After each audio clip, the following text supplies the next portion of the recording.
आज अगर आप यरूशलेम को देखें तो आप एक मस्जिद देख सकते हैं। पिछले 4000 वर्षों में इस शहर में बहुत से परिवर्तन हुए हैं, जिसका असर मौजूदा यरूशलेम पर पड़ा और जो कभी नहीं बदला, जो यरूशलेम के बसने से पहले और आज तक वह है यहाँ की भौगोलिक अवस्था। आज हम बात करेंगे इस शहर की विशिष्टता के बारे में और यह भी जानेंगे कि धार्मिक रूप से यरूशलेम इतना महत्वपूर्ण क्यों है और कैसे ईश्वर का नाम इसकी भूमि पर लिखा हुआ है। यरूशलेम एक ऐसी जगह में बसा है जिसे मिडिल ईस्ट कहा जाता है। पूर्व में शहर डेड सी पर और जॉर्डन नदी के पार पूर्वी जॉर्डन के शुष्क पहाड़ों पर दिखता है। पश्चिम में यह तटीय मैदान और भूमध्य सागर से लगभग 35 मील यानी कि 60 किलोमीटर की दूरी पर है। यरूशलेम 785 मीटर की ऊंचाई पर पहाड़ियों पर स्थित है। बाइबल के अनुसार स्रोत ग्रंथ उसका 125 2 पद पढ़ें तो वहाँ लिखा है, यरूशलेम पर्वतों से घिरा हुआ है, प्रभु इसी तरह अपनी प्रजा को घेरे रहता है अभी और अनंत काल तक। जब आप पूर्व से या पश्चिम से, उत्तर से या दक्षिण से किसी भी दिशा से यरूशलेम पहुंचने की कोशिश करेंगे तो आपको हमेशा यही महसूस होगा कि आप ऊंचाई की ओर बढ़ रहे हैं। यह कोई बड़े अचंभे की बात नहीं है। बाइबल का स्रोत ग्रंथ 121 उसका पद 1 बताती है, मैं अपनी आंखें पर्वतों की ओर उठाता हूँ, क्या वहाँ से मुझे सहायता मिलेगी? जिससे पता चलता है कि यरूशलेम ऊंचाई पर बसा हुआ शहर है। अगर आप तेल अवीव से यरूशलेम की यात्रा हाई स्पीड ट्रेन से करें तो आपको अपनी कानों पर एक दबाव सा महसूस होगा। यह ट्रेन आपको मात्र 35 मिनट में यरूशलेम पहुंचा देगा, जिसके लिए बहुत से पहाड़ों में सुरंग बनाकर रास्ता तैयार किया गया है और आप साथ ही साथ सड़कों द्वारा भी जा सकते हैं। अगर आपको रोमांच पसंद है तब आप जेरिको से यरूशलेम पैदल यात्रा करके पहुंच सकते हैं, बिल्कुल प्राचीन काल के अनुसार। पर समय में पीछे जाने पर जब यरूशलेम नहीं बसा था तब का यरूशलेम बिल्कुल अलग दिखता था। जब आप इन पहाड़ियों की स्थिति को देखें जहाँ यरूशलेम बसा है, यहाँ आपको 3 पहाड़ियाँ और 3 घाटियाँ देखने को मिलेंगी जो बहुत बड़ा धार्मिक महत्व रखती हैं। यरूशलेम शहर के बसने में ये पहाड़ियाँ हैं, माउंट मोरिया, वेस्टर्न माउंटेन जिसे कभी कभी माउंट जाइन भी कहा जाता है, और माउंट ऑफ ऑलिव। इन सभी पहाड़ियों में से माउंट मोरिया को चुना गया शहर को बसाने के लिए, जबकि वेस्टर्न माउंट मोरिया की तुलना में ज़्यादा बड़ा और ज़्यादा चौड़ा और कम ढाल वाला था। माउंट मोरिया को इसलिए चुना गया क्योंकि यहाँ पे जीवन के लिए सबसे आवश्यक वस्तु पानी का स्रोत रखती थी, जो इस सूखे वातावरण में शहर के लोगों के जीवित रहने के लिए सबसे ज़रूरी थी। पानी किसी मरुस्थल में सबसे कीमती चीज़ है। माउंट मोरिया पर गिहॉन स्प्रिंग नाम का एकमात्र जल स्रोत था, जो शुद्ध जल प्राप्त करने का इकलौता जरिया था, जो निरंतर 12 महीने बहता रहता था। इसलिए माउंट मोरिया को ही नगर बसाने के लिए चुना गया। धीरे धीरे समय के साथ शहर पश्चिम की ओर फैलने लगा। पूर्व की ओर जैतून की पहाड़ी तक इसकी सीमाएं थी, जहां किसी भी प्रकार की बसाहट नहीं थी। और यह पूरा शहर 3 घाटियों से घिरा है। अगर भयंकर वर्षा होती तो पानी इन्हीं घाटियों द्वारा बाहर जा सकता था। यह एक निकासी मार्ग की तरह कार्य करती थी।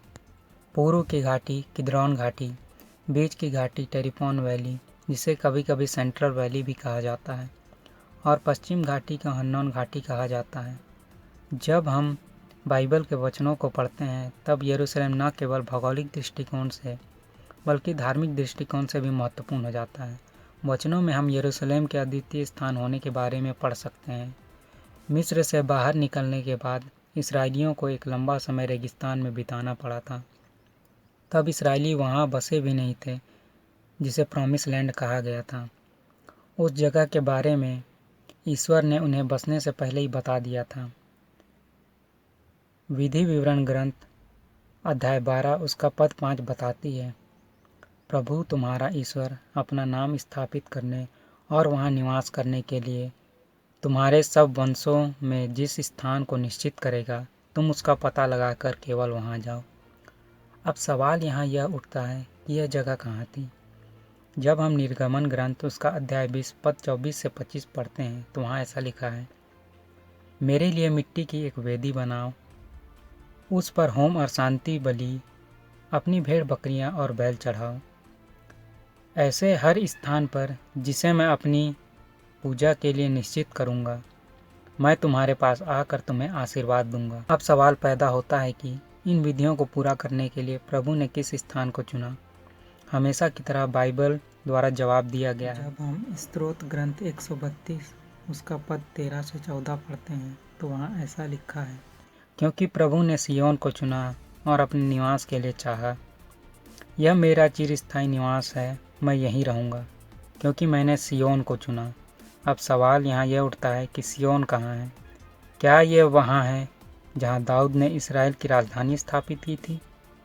जब हम दूसरा इतिहास ग्रंथ अध्याय 6 उसका पद 6 में पढ़ते हैं तो वहाँ ऐसा लिखा है, मैंने यरूशलेम को चुना जिससे मेरा नाम वहाँ प्रतिष्ठित हो, और मैंने दाऊद को चुना है जिससे वह मेरी प्रजा इस्राएल का शासक हो। ईश्वर ने दाऊद के यरूशलेम पर जीत हासिल करने से पहले ही उसे चुन लिया था, और हमने जैसा जाना कि ईश्वर ने हमेशा के लिए रहने के लिए चुना। आखिर कैसे ईश्वर ने अपना नाम यरूशलेम पर अंकित कर दिया? अब आप सोच में पड़ गए होंगे कि कैसे और कहाँ ईश्वर ने अपना नाम अंकित कर रखा है। जैसा कि मैंने पहले ही बताया था कि यरूशलेम में 3 घाटियाँ हैं जिसे आप देख रहे हैं। जब हम इन 3 घाटियों को ध्यान से देखते हैं तब यह हिब्रू अल्फ़ाबेट सिन की तरह दिखाई देता है। जब आप इस्राएल में होंगे तो हर यहूदियों के घर के बाहर आप इस शब्द को उनके दरवाज़ों की चौखटों पे पाएंगे। यह शब्द सिन मजूजा कहलाता है। विधि ग्रंथ में अध्याय 6 पद 6 से 9 में बताया गया है, जो शब्द मैं तुम्हें आज सुना रहा हूँ वे तुम्हारे हृदय पर अंकित रहें। तुम उन्हें अपने पुत्रों को अच्छी तरह सिखाओ, घर में बैठते या राह चलते, शाम को लेटते या सुबह उठते समय उसकी चर्चा किया करो। तुम इन्हें निशानी की तरह अपने हाथ पर और ताबीज की तरह अपने मस्तक पर बांधो और अपने घरों की चौखट तथा फाटकों पर लिख दो। इसी प्रकार विधि ग्रंथ उसका अध्याय 11 पद 18 से 20 में लिखा है, तुम लोग मेरे ये शब्द हृदय और आत्मा में रख लो, इन्हें निशानी के तौर पर अपने हाथ में और सिरोबंद की तरह अपने मस्तक पर बांध रखो, और तुम चाहे घर में रहो चाहे यात्रा करते सोते जागते समय मनन करते रहो। तुम इन्हें अपने घरों की चौखटों और फाटकों पर लिख दो।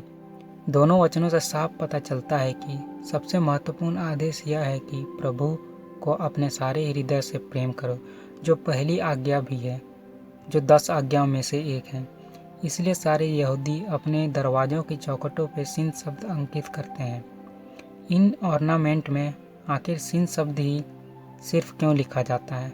जब हम उत्पत्ति ग्रंथ उसका अध्याय 17 उसका 1 में पढ़ते हैं तो वहाँ ऐसा लिखा है, जब अब्राहम की उम्र 99 वर्ष की थी तो प्रभु ने उसे दर्शन देकर कहा, मैं सर्वशक्तिमान ईश्वर हूँ, तुम मेरे सम्मुख निर्दोष आचरण करते चलो।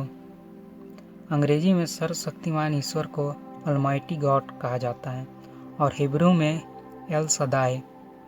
सिन अक्षर इसलिए हमेशा सर्वशक्तिमान ईश्वर को दर्शाता है, या कह सकते हैं कि यह ईश्वर का प्रतीक चिन्ह है। जब आप यरूशलेम की टोपोग्राफी को देखें तो वहाँ यह शब्द स्पष्ट दिखाई देता है, और केवल उस भूमि पर ही नहीं बल्कि ईश्वर ने मनुष्य के हृदय पर भी अपने नाम की छाप अंकित की है, क्योंकि प्रभु ने कहा कि यह शब्द हृदय में अंकित करो। अगर आप हार्ट के डायग्राम को देखें तो उनमें यह सिन अक्षर आपको साफ साफ दिखाई देगा, चाहे वे हृदय का डायग्राम विश्व के किसी भी देश के निवासी ने बनाए हों, यह अक्षर आपको दिखेगा ही। इस प्रकार आप जान चुके हैं कि कैसे ईश्वर का नाम यरूशलेम पर अंकित है।